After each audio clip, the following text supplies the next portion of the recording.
Right, okay, so for our Down Tools Week, we decided to use GitHub and to follow sort of as closely as made sense the approach used in open source software. So if you're going to make a change to a project in an open source project, you go for a flow something like this. So first, you're taking a repository that someone else owns that is public, so you can see it, it's readable, but you want to make a change to it. So to do that, you need your own copy because you don't have write access to their copy. So you do something called forking, and this gives you a copy that you have write access to, but it only requires you to have read access on the original repository. Then you create a branch. Pretty much all open source projects seem to use feature branching as their kind of branching strategy. So you create a branch to make your changes in. And the advantage of creating a branch rather than just working in master is that you can then submit multiple suggestions for changes in parallel, and they can be reviewed and merged separately.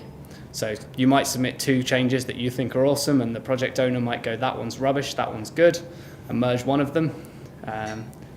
But you want to submit both of them at the same time because you might be in different time zones, so it might take 12 hours for them to merge your changes.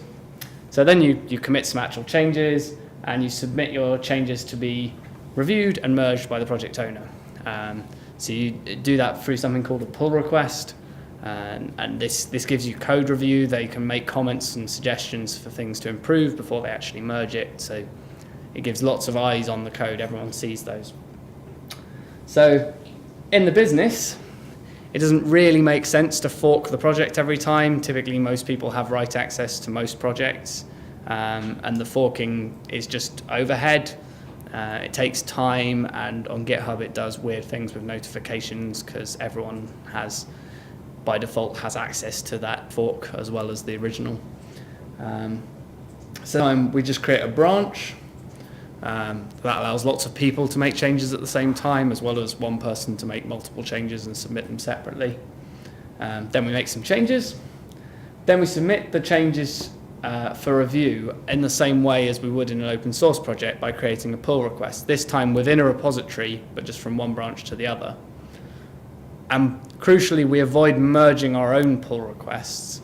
That way, someone else has seen your code. It gives you that code review and forces you to do that. So if you just stick to the rule of never merging your own pull requests, someone else sees it.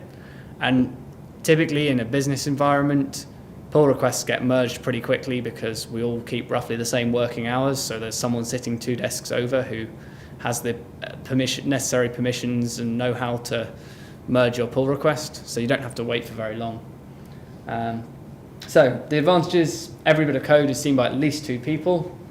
The master branch always contains a moderately robust, hopefully fully working copy of your code. I mean, potentially with the odd bug in it, but broadly it should build.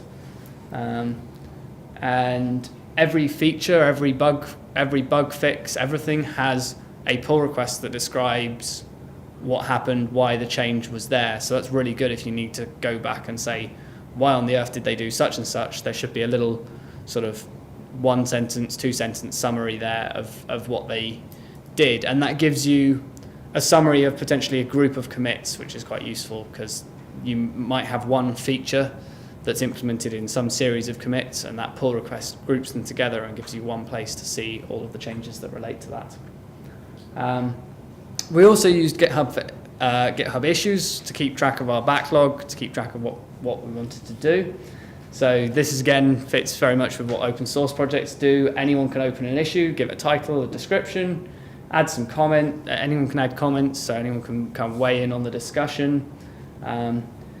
They have then 3 kind of useful tools for prioritizing and assigning them to people. So you can assign the bug to someone, and just say who you expect to deal with this issue. Doesn't tend to get used much in the open source world, but potentially more useful in a business. You can tag things, so you can use that to keep track of how much work you think the different issues are, or what area of the project they correspond to, or any dependencies they have. And you can also add milestones, which gives you kind of a progress report on how close you are to how many issues you've closed versus how many are left for a specific milestone. So that's quite useful for seeing that progress. So issue tracking was really lightweight, which is nice for us. It's all kept together in the same place. So it just makes it really easy to keep track of everything together. It is a very lightweight solution, so it doesn't give you things like, I don't know, estimates of how long it's going to take you to resolve certain things. So yeah, that's it. Anyone got any questions? Want to ask about it? Yeah? So you mentioned using pull requests and feature branches. Yeah. To what extent do you feel that using them is in conflict with the idea of continuous integration? I'd argue it's kind of complementary to continuous integration. So so in the open source world, we didn't set this up for this Down Tools Week project, but you'd have a continuous integration server. You branch for your feature, and when you submit the pull request, your continuous integration server runs your tests and tells you, well, merges first, does the automatic merge, assuming that's possible, then runs your tests and tells you whether the tests are going to pass. So then you know that the tests are going to pass, so you merge it into the master branch, and then you've got your integration, your continuous integration server runs the tests again. Except that you haven't merged everyone's branches together. So the original point of continuous integration is that everyone works essentially on master. And so then when you have features which are half done, but still with working code, so when you hide my feature requests, whatever, the point is you continuously integrate everyone's features with each other as you go along, rather than having this. If you're pulling out from master as you're working on your feature, then you're as continuously integrated as you want to be. In other words, I commit my feature gets pull requested in first, at which point everyone else on their half-finished features pulls that out from master. That is being considered. Yeah, so we did. The point is that when you have a half-done, so say I'm working on a feature and you're working on a feature, when you're doing continuous integration, the idea is that even though I'm only half done, my work is in the master branch. So that you don't. As an instant version of that, you didn't crash. Right. So the point is that you don't have to pull from master and suddenly get a big change, which you then have to merge in. The point is you find out when those conflicts happen very early. Right. So by trying to keep the features small, so a lot of big features can be broken down into somewhat smaller features, even though to the point where sometimes the small features aren't that useful. They're like, we've added a blank page that will in the future have this, or we've added a button that will in the future do X. Allows you to keep those the time for which each branch exists. So typically during our Down Tools Week project, I don't think we had any branches that lasted more than about 8 hours. It was probably like our longest lived branch. Most of them merged in within half an hour or so, which keeps the conflicts minimal. We did have a couple of merges where there were actual conflicts to resolve, but they were fairly trivial. They were usually just like, okay, there's this change here and there's this change here, and we want both of them.